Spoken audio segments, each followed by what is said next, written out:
ये आपके mobile screen पे राधा मोहन सिंह हैं। इनकी कहानी सुनोगे आपका खून खौल जाएगा। ये पूर्वी चंपारण मोतिहारी के 6 बार के जीते हुए सांसद हैं और इनको पूरे भारत में कृषि मंत्री का कार्यभार संभालने के लिए दिया गया था। ये किसान के वेलफेयर के काम करने के लिए चुने गए हुए थे। आइए आज की इस वीडियो में समझते हैं कि आखिर ये मोतिहारी के लिए क्या किए हैं और इनको क्यों मोतिहारी की जनता बार बार जिताते आ रही है। 6 बार के जीते हुए सांसद मतलब लगातार 30 साल से पूर्वी चंपारण मोतिहारी के सांसद की कुर्सी पे विराजमान है। बात करें सांसद के बारे में तो जनता सांसद को इसलिए चुनती है ताकि उनके हक का आवाज संसद भवन में जाके उनका सांसद उठाए और उनके दुख तकलीफ पीड़ा को वो हरने का काम करे। लेकिन बात करें राधा मोहन सिंह के बारे में तो ये 30 साल से लगातार जिस सांसद के कुर्सी पे बैठे हुए हैं उनके गरिमा को धूमिल करते हुए 30 साल में सबसे ज्यादा चुप रहने वाला अगर सांसद का रिकॉर्ड कहीं बनेगा तो वो राधा मोहन सिंह के नाम का ही रिकॉर्ड बनेगा। अगर सांसद के चुप रहने से अगर सिंह निकलता तो राधा मोहन सिंह 12 सिंगा होते। कुछ इस तरीके से ये चुप रहते हैं। पता नहीं भारतीय जनता पार्टी के नरेंद्र मोदी से पूर्वी चंपारण के लोगों को क्या प्यार है कि ये कुछ बोले नहीं बोले, जनता का आवाज उठाएं नहीं उठाएं, लोग ऊपर के नाम पे इनको आज तक यानी कि लगातार 30 साल तक जिताते आ रही है। अब इनके जिताने से लोगों को नुकसान क्या हुआ है वो हम आपको बताते हैं। भारतीय जनता पार्टी की सरकार होने के बावजूद मोतिहारी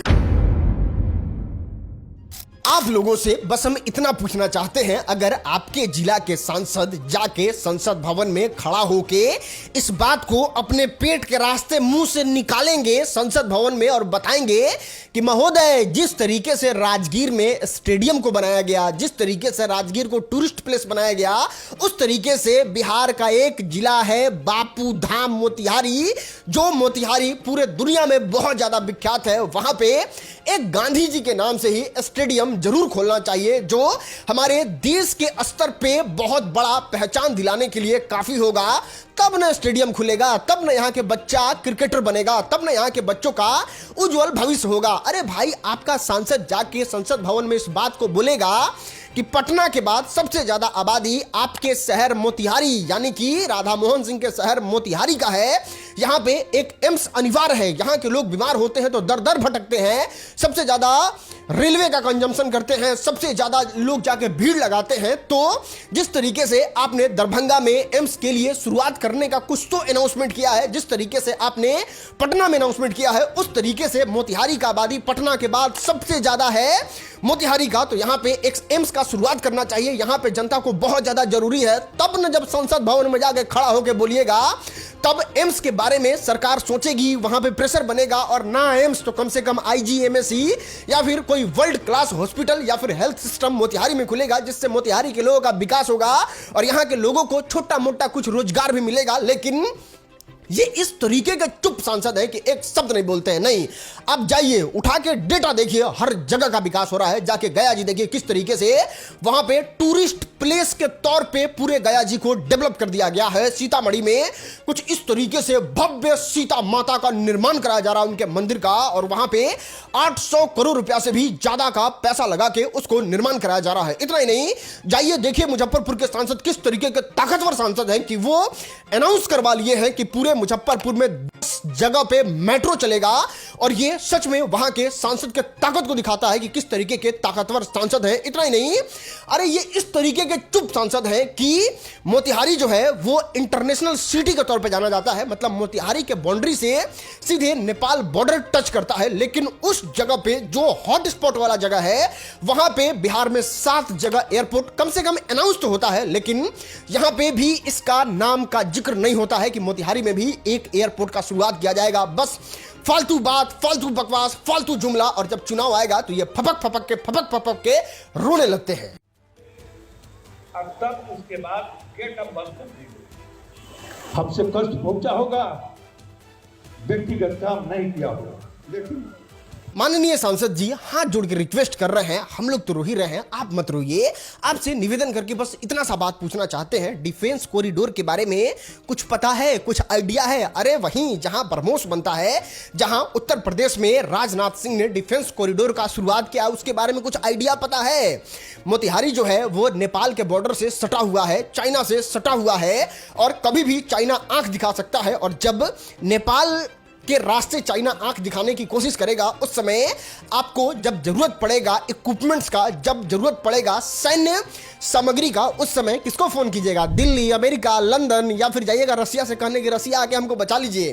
कि आप जब बॉर्डर सिटी में रहते हैं तो वहां पे आपको पुख्ता बंदोबस्त करवाना चाहिए अपने लोगों की सुरक्षा के लिए और यहाँ के रोजगार के लिए। कम से कम एक डिफेंस कॉरिडोर का तो अपने इस 30 साल में एक अनाउंसमेंट करवा दिए होते, ताकि हम लोग तो सुरक्षित रहे, यहाँ के लोगों को रोजगार मिले, रोज यहां पे नाम हो, लोगों का विकास हो, लेकिन और हम लोग सुरक्षित रहे, पूरा भारत मोतिहारी की वजह से सुरक्षित रहे। लेकिन आपने ये सब को छोड़ के पता नहीं किस दुनिया में लीन रहते हैं। आपको तो जनता कोई देखता भी नहीं है मोतिहारी में, कब आते हैं कब चले जाते हैं। सिर्फ इलेक्शन के टाइम में आप रोड शो करने आते हैं जनता का भीड़ लगा के। मेरे समझाने का मतलब बस आप लोगों को इतना है कि अगर संसद भवन में खड़ा होके आपके सांसद अगर इस तरीके से सरकार के सामने प्रस्ताव रखेंगे, स्पीकर साहब के सामने जाके इस तरीके से बात बोलेंगे, तब आपका जगह डेवलप होगा ना। इस चीज के लिए ना सांसद को चुना जाता है कि जाति के लिए चुना जाता है, पार्टी के लिए चुना जाता है, आकि अपना वर्चस्व दिखाने के लिए चुना जाता है कि फलाना जीत जाएगा तो हमारा वर्चस्व कम हो जाएगा, फलाना। कब तक इस राजनीति में रहोगे भाई?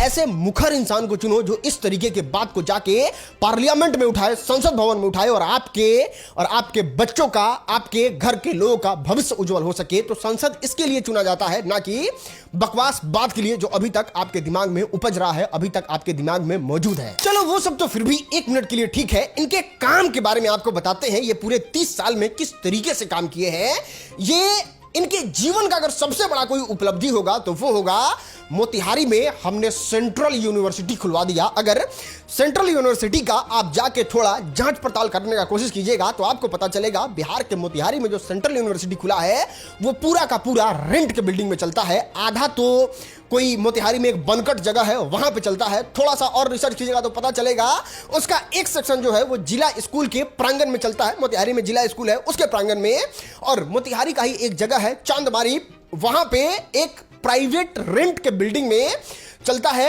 सेंट्रल यूनिवर्सिटी, जिसका विजुअल्स कुछ इस तरीके का है। आप समझ रहे हैं 30 साल में इंसान एक सेंट्रल यूनिवर्सिटी बनाया, वो यूनिवर्सिटी 3 भाग में फट के टूट के चल रहा है। एक बड़ा प्रॉपर अच्छा बिल्डिंग इन 30 सालों में इनसे नहीं बना हुआ है। आप सोचिए, इसमें सेंट्रल यूनिवर्सिटी नाम है, कहां से बच्चे आते हैं पढ़ने? क्या बिल्डिंग नहीं होने की वजह से, क्या सही स्टूडियो, सही लैब, सही व्यवस्था नहीं होने की वजह से बच्चे पढ़ पाते होंगे, उनको सही नॉलेज मिल पाता होगा? ये सिर्फ किताब कॉपी पे घस घस के इसका हालत खराब हो जाता होगा। बाद में निकल के ये डब्बे निकलेंगे, किसी काम के बच्चे नहीं निकलेंगे अगर ये जाके प्रैक्टिकली उन सारी चीजों को नहीं करते हैं। प्रैक्टिकली कब करेंगे? जब बिल्डिंग होगा, जब उस बिल्डिंग में इक्विपमेंट्स होगा। कुछ इक्विपमेंट्स ही नहीं है, बस घिसे जा रहे हैं। पता नहीं अभी 100 साल या फिर 200 साल लगेगा सेंट्रल यूनिवर्सिटी के पूरे बिल्डिंग को तैयार होकर रेडी होने में, और ये इनकी उपलब्धि है ना। भूतपूर्व कृषि मंत्री जी और किसानों के वेलफेयर करने के लिए बनाए गए मंत्री जी और वर्तमान सांसद जी के पास लोग घिरी काट काट के आज जियान हो गए हैं। बिहार के मोतिहारी के लोगों का प्रथम मुद्दा अगर कोई है तो वो चीनी मिल है, जो साला बंद पड़ा हुआ है। लोग बस इतना चाहते हैं किसी तरीके से उसको चालू करवा दिया जाए, तो इनसे चालू नहीं हो रहा है। अरे चलो ठीक है, बहुत टेक्निकल चीज है, उसमें चालू नहीं हो सकता है। तो जितने दिन से आप मंत्री हैं, जितने बड़े पोस्ट पे हैं, जितना आप वेलफेयर करने के लिए किसानों के आप मंत्री बने हुए थे, अरे आप चाहते तो मोतिहारी की किसी दूसरे जगह पे भी चीनी मिल चालू करवा दिए होते, नया बनवा के। आप इस पोटेंशियल के और इतने बड़े मंत्री थे, आपको मोतिहारी की जनता ने इतना ओहदा पे पहुंचा दिया था, लेकिन आपने चीनी मिल के मुद्दा को एकदम घिरी काट काट के खत्म कर दिया। और अब तो आपका उम्र भी हो गया है, अब तो आपको भारतीय जनता पार्टी टिकट भी नहीं देगी। आपने अपने जीवन में एक चीनी मिल नहीं चालू करवा पाया, ये आपके जीवन के साथ एक डेंट लगा रहेगा। और प्रशांत किशोर जैसे नेता तो इस तरीके के भारतीय जनता पार्टी के नेता पे आरोप भी लगाते हैं कि चीनी मिल का सारा जमीन जो है वो भारतीय जनता पार्टी का नेता खरीद लिया, खा लिया। अब भारतीय जनता पार्टी का नेता कौन हो सकता है जो चीनी मिल का जमीन खा लिया, किन लिया? वो तो प्रशांत किशोर के वीडियो को देखने के बाद ही पता चलेगा। अरे भैया, मोतिहारी चीनी मिल का जमीन एक एक टुकड़ा बांट दिया गया, बेच दिया गया, और खरीदने वाले आधे से ज्यादा भाजपाई हैं। आपके कैमरे पर कह रहा हूं, फिर कहेगा कि मानहानि का दावा करेंगे। आधे से ज्यादा मोदी जी के पार्टी के लोगों ने उस मिल के जमीन को बेच लिया, हड़प लिया। उसके बाद मोदी जी वहां 4 बार गए, लेकिन गलती मोदी जी की नहीं है, गलती बिहारियों की है, मोतिहारी के लोगों की है, क्योंकि 14 के बाद 3 चुनाव हुआ और तीनों बार भाजपा को ही मोतिहारी में फिर जिता दिया। मोतिहारी के प्राइम लोकेशन पे ये सिर्फ रेलवे फाटक टपने के लिए ओवरब्रिज बनवा रहे हैं। अगर ओवरब्रिज का कंस्ट्रक्शन देख लीजिएगा, आपका दिमाग पागल हो जाएगा। आप जब ओवरब्रिज के कंस्ट्रक्शन वाले इलाके से जाइएगा तो आपको इतना गर्दा, धूड़ा, खराब रास्ता मिलेगा कि आपका दिमाग पागल हो जाएगा। आपके दिमाग में भी इस बात को सेट कर दिया होगा कि अरे कंस्ट्रक्शन हो रहा है तो इस तरीके से खराब व्यवस्था तो होगा ही, लेकिन ऐसा बिल्कुल भी नहीं है। इन लोगों को इतना अरबों खरबों का टेंडर मिलता है कि ये लोगों को व्यवस्था करना होता है कि अगर आप कंस्ट्रक्शन कर रहे हैं तो पूरी तरीके से प्रॉपर वो कंस्ट्रक्शन का जगह ढका होना चाहिए, धूल नहीं उड़ना चाहिए, वहां पे पानी का फव्वारा का व्यवस्था करना चाहिए ताकि लोग जो है वो मरे नहीं, उनके लंग्स फेफड़ा में धूल गर्दा नहीं जाए, जिससे उनका जान और प्राण बचा रहे। लेकिन ये इस तरीके से ओवरब्रिज का कंस्ट्रक्शन करवाते हैं कि ओवरब्रिज बनने से अगर सबसे ज्यादा कोई फ्रस्ट्रेट और पागल हो जाता है इंसान तो वो मोतिहारी की जनता है। कुछ इस तरीके से अनियमितता के साथ चारों तरफ एकदम शहर को तहस नहस करके रख दिए हैं ये लोग। दोस्त, आप समझ रहे हैं, कृषि मंत्री द राधा मोहन सिंह सांसद 6 बार के जो 30 साल से सांसद के साथ साथ कृषि मंत्री थे, अगर ये कृषि मंत्री रहने के साथ अगर पूर्वी चंपारण, मोतिहारी तो छोड़ो, कम से कम बिहार का भी डेवलपमेंट के बारे में सोचे रहते तो ये कम से कम एक मेगा फूड पार्क बिहार में ही कहीं अगर बनवा दिए होते तो पूरा बिहार का काया पलट हो जाता। पूरा बिहार के किसान का आय जो है वो 1-1.5 लाख रुपया आराम से हो जाता। लेकिन इन्होंने इस काम को नहीं किया। ये अपने कृषि मंत्री रहते हुए दूसरे स्टेट में मेगा फूड पार्क देने का काम किया। इतना ही नहीं, एक छोटा सा फूड प्रोसेसिंग वाला काम अगर करने का रिस्पॉन्सिबिलिटी इनको दिया गया होता मोतिहारी में और ये सफलतापूर्वक कर दिए रहते तो आज मोतिहारी का दशा और दिशा कुछ अलग तरीके से होता। इतना ही नहीं, अगर कम से कम एक एमएसपी का ही शुरुआत कर दिए होते तो यहां के किसानों को इतना ज्यादा फायदा होता, इतना ज्यादा अच्छा होता कि उनकी फसल, सब्जी और जितना भी अनाज होता है वो बर्बाद नहीं होता और सस्ते दाम पे नहीं बिक रहा होता। लेकिन कृषि मंत्री रहते हुए भी उन्होंने एक छोटा सा काम नहीं किया जो इनको याद रखे कि हाँ, राधा मोहन सिंह मोतिहारी में बहुत बेहतर तरीके से काम किए हैं। देखो, इस बात को नकारा नहीं जा सकता है, इंडिया लेवल पे जो डेवलपमेंट होता है उससे बहुत ज्यादा कम बिहार में होता है। लेकिन अगर बात करें बिहार के पावरफुल सांसद के बारे में तो वो लोग किसी तरीके से खींच के काम करवाने का प्रयास करते हैं और काम हो भी रहा है। जैसे पटना को ही देख लीजिए, किस तरीके से वो डेवलप हो रहा है, तो वो किसके वजह से हो रहा है? वहां के लोकल नेता की वजह से ही हो रहा है। दरभंगा को ही देख लीजिए, अगर वहां पे एम्स एयरपोर्ट है तो वो किसके वजह से है? सांसद की वजह से। चाहे गया को टूरिस्ट प्लेस ले लीजिए या फिर सीतामढ़ी में इतना बड़ा मंदिर देख लीजिए, अगर कोई भी जगह पे काम हो रहा है तो वहां के पावरफुल सांसद की वजह से हो रहा है। लेकिन बिहार के पूर्वी चंपारण, मोतिहारी के जब राधा मोहन सिंह जैसे सांसद को देखते हैं तब हमको ऐसा रियलाइज होता है कि देखो, ये अगर जाते होंगे ना प्रधानमंत्री जी से मिलने या फिर ऐसे संसद भवन में खड़े उड़े होने तो ये ऐसा कहते होंगे कि देखिए मोदी जी, आपको मोतिहारी को लेके चिंता करने की जरूरत नहीं है, आप एक काम कीजिए, डेवलप आप कीजिए वैसा जगह पे जहां आपको लग रहा हो कि सीट फंसने वाला है, नहीं तो फिर दिक्कत हो जाएगा आपको। आप मोतिहारी को हमारे भरोसे छोड़ दीजिए, मोतिहारी तो हम आप कुछ नहीं करवाइएगा, तब यहां की जनता को बेवकूफ बना के हम वोट लेके आएंगे, हम सीट निकाल के आएंगे। आप मोतिहारी का चिंता मत कीजिए, यहां कोई डेवलपमेंट करने का जरूरत नहीं है, आप वहां डेवलपमेंट कीजिए जहां पे इसका जरूरत है। और यही कारण है जिसके वजह से आप ऊपर देख के वोट देते हैं और ऊपर नीचे वाला देख के वोट देता है कि चलो नीचे वाला तो निकालिए ले रहा है, यहाँ से कुछ विरोध भी नहीं हो रहा है, यहाँ से कोई लोग बात भी नहीं कर रहा है, तो छोड़ो, घंटा जरूरत है विकास करने का, तो यहाँ पे विकास नहीं होता है। और इससे नस्ल खराब हो गया है मोतिहारी के लोगों का, नस्ल, लिटरली नस्ल। आपके बेटे को पढ़ने जाना होगा ना तो वो मोतिहारी में नहीं पढ़ सकता है, मिनिमम पटना, नहीं तो दूसरे स्टेट तो जाना ही पड़ेगा। अगर आपको अच्छा कमाना है तो मोतिहारी में तो आप अच्छा कमा ही नहीं सकते। आप दुकान खोलने को अच्छा कमाई मत कहिएगा, मतलब अच्छा कमाने के लिए आपको मोतिहारी से बाहर जाना ही पड़ेगा।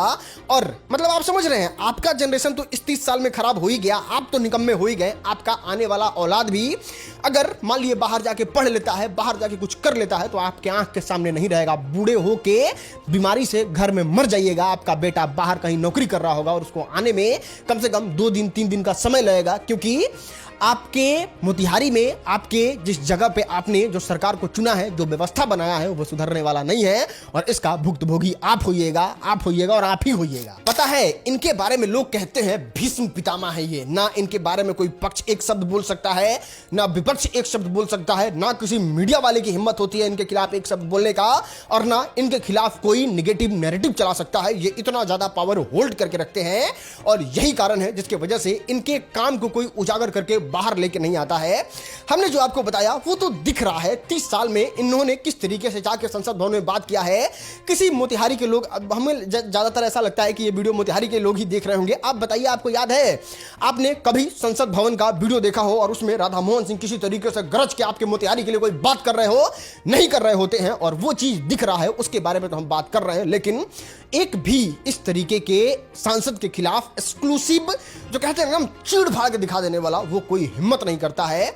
लेकिन कहते हैं ना, अति होता है तो फिर इंसान से बर्दाश्त नहीं होता है और हमने इस वीडियो को बनाने का कोशिश किया है। आपसे निवेदन है, इस वीडियो को शेयर कीजिए। आप भी हिम्मत दिखाइए, आप डरिए मत। स्टेटस में लगाइए, अपने फेसबुक पे शेयर कीजिए, अपने सोशल मीडिया पे शेयर कीजिए, ताकि पता चले और लोगों को पता चले कि आखिर हम सांसद किस लिए चुनते हैं, सांसद क्यों बनाते हैं और कितना जरूरी है एक जगह के विकास के लिए सांसद का बनाना। उम्मीद है वीडियो पसंद आया होगा। वीडियो देखने के लिए आपका बहुत बहुत शुक्रिया।